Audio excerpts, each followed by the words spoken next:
മോഹൻലാലിന്റെ വിമർശകർ കുറച്ചാളായിട്ട് പറഞ്ഞുകൊണ്ടിരിക്കുന്ന ഒരു കാര്യമാണ് മോഹൻലാലിന് താടി വടിക്കാനേ പറ്റില്ല, മോഹൻലാലിന്റെ ജീവിതത്തിൽ ഇനി ഒരിക്കലും താടിയില്ലാതെ അഭിനയിക്കാനേ പറ്റില്ല എന്നുള്ള ജൽപ്പനങ്ങളായിരുന്നു കേട്ടുകൊണ്ടിരുന്നത്. ഇതാ കണ്ടു ബോംബെയിലെ പരിപാടി പങ്കെടുത്തുകൊണ്ട് മോഹൻലാലിന്റെ മുഖം. അപ്പൊ മോഹൻലാലിന് താടി വടിക്കുകയും ചെയ്യാം, താടി വളർത്തുകയും ചെയ്യാം. താടി വളർത്തണമെങ്കിൽ താടി കിളിക്കണം, താടി കിളിക്കാതെ താടി വളർത്തണം എന്ന് ആഗ്രഹിച്ചിട്ടൊന്നും കാര്യമില്ല. അതുപോലെ തന്നെ മോഹൻലാലിനെ സംബന്ധിച്ച് അദ്ദേഹം ഹൃദയപൂർവ്വം എന്ന് സത്യനന്ദിക്കാടിന്റെ ചിത്രത്തിൽ അഭിനയിച്ചുകൊണ്ടിരുന്നപ്പം തന്നെ തൻ്റെ നീണ്ടു വളർന്ന താടി ഒന്ന് വെട്ടി ഒതുക്കിയായിരുന്നു. ഇപ്പം അതിനേക്കാൾ കുറച്ച് കൊണ്ടുവന്ന മോഹൻലാലിനെയാണ് നമ്മുടെ ശബരിമലയിൽ വെച്ചും ഇപ്പോൾ ബോംബെയിൽ വെച്ചും നമുക്ക് കാണാൻ പറ്റിയത് എന്നുള്ള കാര്യം ഓർക്കുക.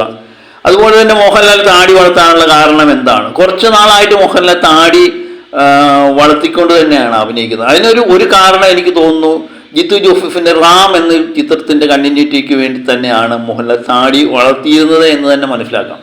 ആ ചിത്രം 2 ഭാഗമാണ്. ആ ചിത്രം തുടങ്ങിയപ്പോഴേ മോഹൻലാൽ താടിയിലാണ് അഭിനയിച്ചത്.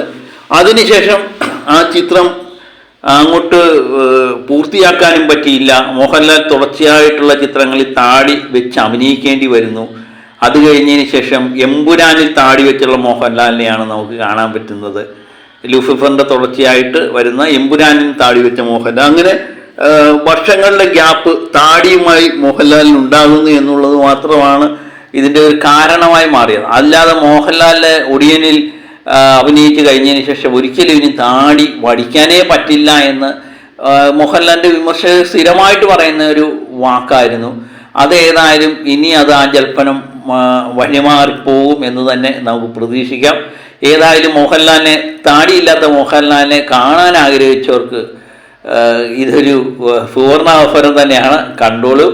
ഇനിയും ഇങ്ങനെയുള്ള ജൽപ്പനങ്ങളുമായിട്ട് ദയവ് ചെയ്ത് വരരുത് എന്ന് മാത്രം ഇവർ ഓർമ്മിപ്പിച്ചുകൊണ്ട് മറ്റൊരു വീഡിയോയുമായി ഞാൻ എത്താം. Okay, by.